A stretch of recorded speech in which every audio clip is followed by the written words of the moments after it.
Has anything ever happened to you that you couldn't explain? You rationalized, reasoned, and reevaluated, but the mystery remained impenetrable, unassailable. When it comes to books and movies, I've always hated the unexplainable. It always seems like such a cop-out, you know? By refusing to explain the story, you're putting the responsibility on the audience rather than shouldering it, as the author should. I held this delusion until I experienced it for myself. I'm sorry to say, but there's no way I can explain what happened on June 16th, 2002. Over the years, I've revisited the events of that afternoon, and each time I walk away more confused than before. My hope is that someone will read this and relate. Maybe someone can tell me what all this means, if it's not too late. But even I know that is optimistic. I'm sure this will baffle you, as it has baffled me. But at least I no longer have to bear this fear alone. I grew up on a farm in southwestern Minnesota. The land was cold, desolate, and flat. But as a child, I didn't really notice the shortcomings of our little home. Aside from the occasional loneliness of being the youngest by 5 years in our family, I enjoyed living on the farm. There were plenty of sheds, barns, trees, and hidey holes to get into, and they provided me with hours of entertainment. But my favorite was when my cousins came over. They lived north of us in the cities, so they didn't get to come down very often. But when they did, it was a blast. There were 6 of them, and paired with the 3 of us, we got into all sorts of shenanigans, some of which were terribly dangerous. We used to play The Floor is Lava, except the floor was located in the tractor shed, and we had to jump between the machinery to avoid it. Like I said, dangerous. One of our favorite games was sight tag. It's the same rules as regular tag, but the person who was it didn't actually have to touch you. They just had to scream your name, indicating that they had seen you. It was much more of a challenge than normal tag, and we all enjoyed it, even if there were some unfortunate bouts of cheating that eventually ruined the fun. That particular June, my cousins and I were engaged in an intense game of sight tag, and I hadn't lost yet. I was determined to close out that day without once being it, so I chose one of my favorite hiding spots, in the tractor shed. My cousin Jessie and I decided to hide together. Being the closest in age and more like my sisters than actual cousins, we made our way to the back of the rather expansive building, hiding behind a large John Deere combine. Now, the shed had a rather special setup for the door. For whatever reason, the door locked from both the inside and the outside. Each of the door had a simple latch, although the door was so old that it could probably be broken down with very little effort. The possibility of being locked in the shed was a very real danger. Once my sister was locked inside for so long, she had to crawl through a hole in the wall at the back of the shed. On that particular afternoon, Jessie and I had tucked ourselves behind the combine and waited for my sister Samantha, who was seeking. Jessie and I remained absolutely silent, breathless in anticipation, waiting for the sound of Sam entering the shed, as we both knew she would. We didn't have to wait long. To be honest, I was a little surprised. For whatever reason, nobody really thought to check the shed during sight tag.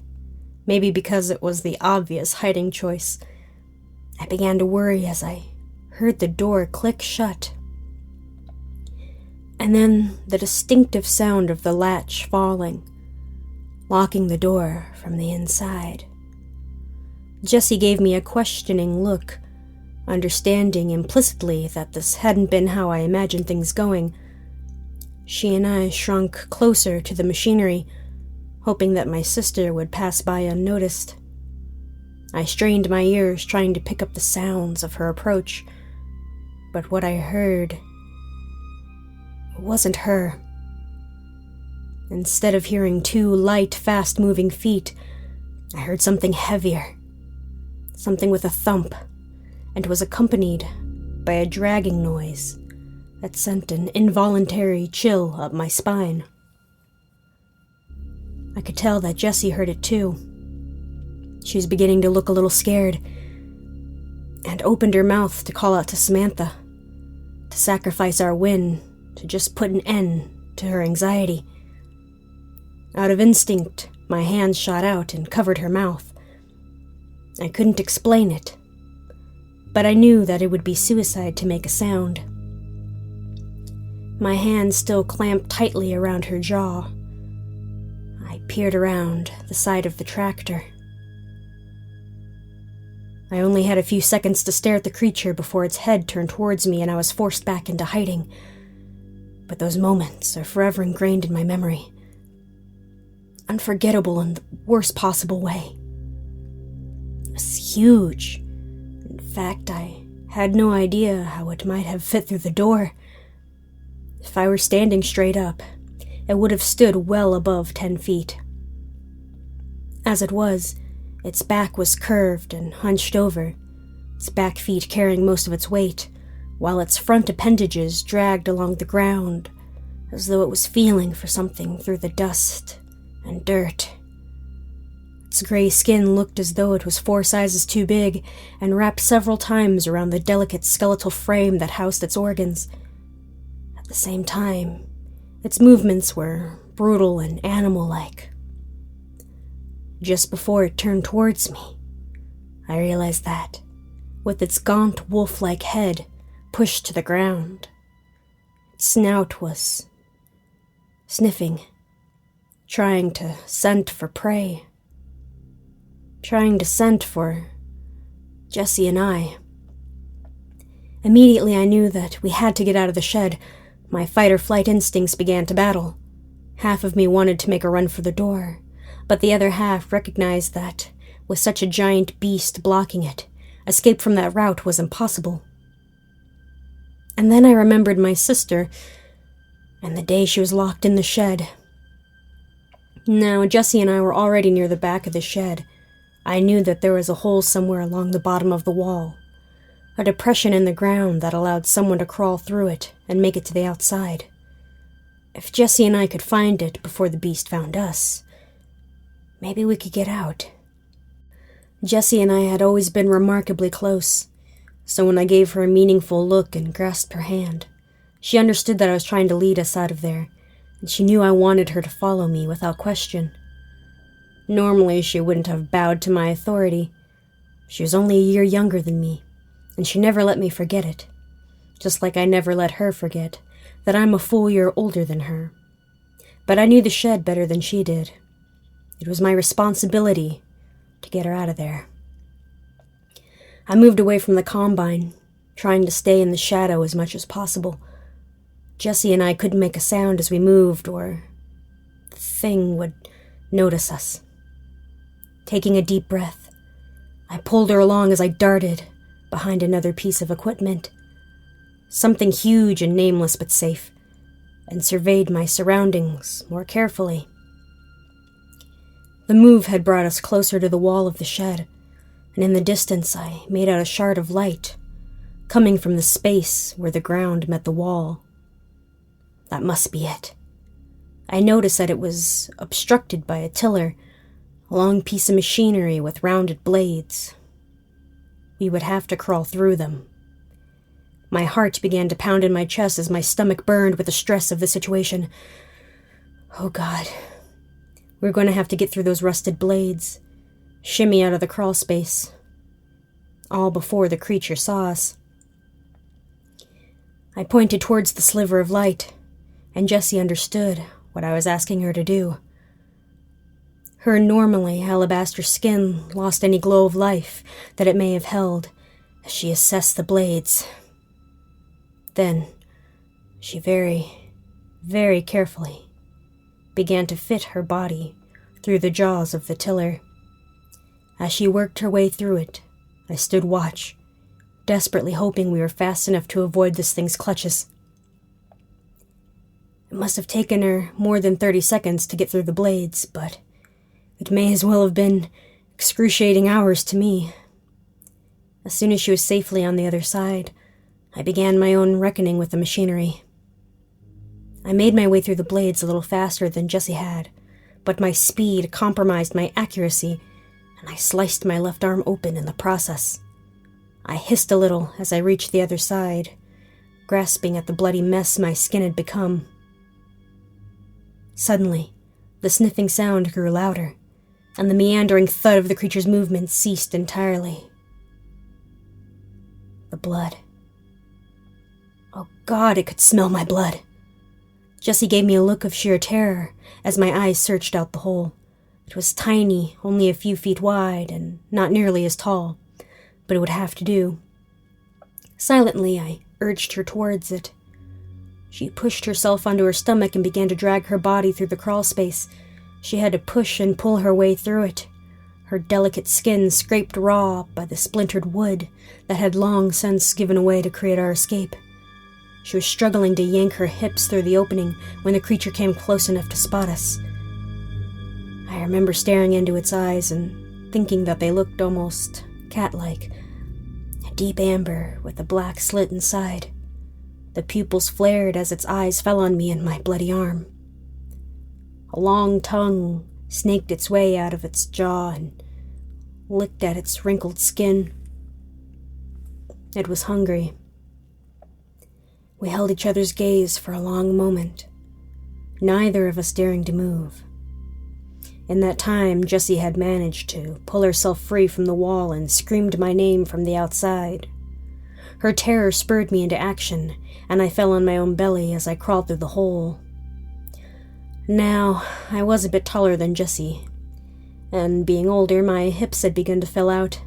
I managed to pull my torso through the hole, but found myself stuck at my hips. I began to pull frantically, trying not to panic, but panicking all the same, wondering how long I had before the thing on the other side of the wall got around the tiller. I didn't have to wait long. After a few seconds of fruitless struggling, I felt my shoe ripped off and a sharp talon trail its way down the flesh of my foot. A sudden blinding pain overtook me as the thing's claws raked through my foot, shredding the delicate skin. I began to scream. Jessie grabbed my hands and yanked on me as hard as she could. We would later discover that she had dislocated both of my wrists. I wiggled desperately, trying to dislodge my hips. When I finally did, I shot out of the hole, the blood from my foot dripping all over the disturbed earth. The adrenaline in my blood was so high that I didn't feel a thing aside from the exhilaration as I ran towards the house, screaming bloody murder. When my mom came outside to see what the fuss was about, she nearly fainted. I was covered with blood, pale as a sheet, and Jessie was trailing behind me in tears. It didn't take long to gather the cousins and siblings and get us off the farm. My mother took them along with me as we went to the emergency room.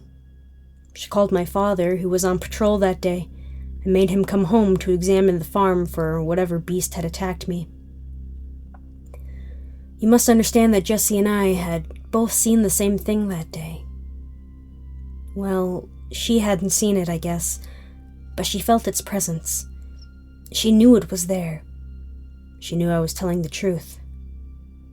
But adults have this disturbing tendency to dismiss what they can't understand, to refuse to see the truth with all its black holes of mystery. My mother and father determined that we had gotten scared during our little game, and that I'd cut my arm and foot several times over crawling through the blades of the tiller. I got chewed out for doing something so stupid. Of course, neither of them was able to account for the fact that the door had been locked from the inside, or that there were strange animal prints in the dirt of the shed floor, accompanied by trails that matched the dragging motion I described. My parents told me I had imagined it. I'd scared myself half to death. I wish I was blind enough to believe them. The thing is, I know that I saw something that day in the shed. Something awful. Something unnatural, and yet embedded in nature all the same. The few times I've tried to talk Jessie about it, she's gone pale and refused to acknowledge my questions. The few times I've talked to my siblings, they told me they've never seen anything strange on our farm. But I know something was there. It probably still is. Perhaps out stalking the fields or the grove, waiting for some helpless child to come close to its lair. And sometimes, in the dark of the night, I wonder if it, too, thinks about me, and if it can still taste my blood on its lips.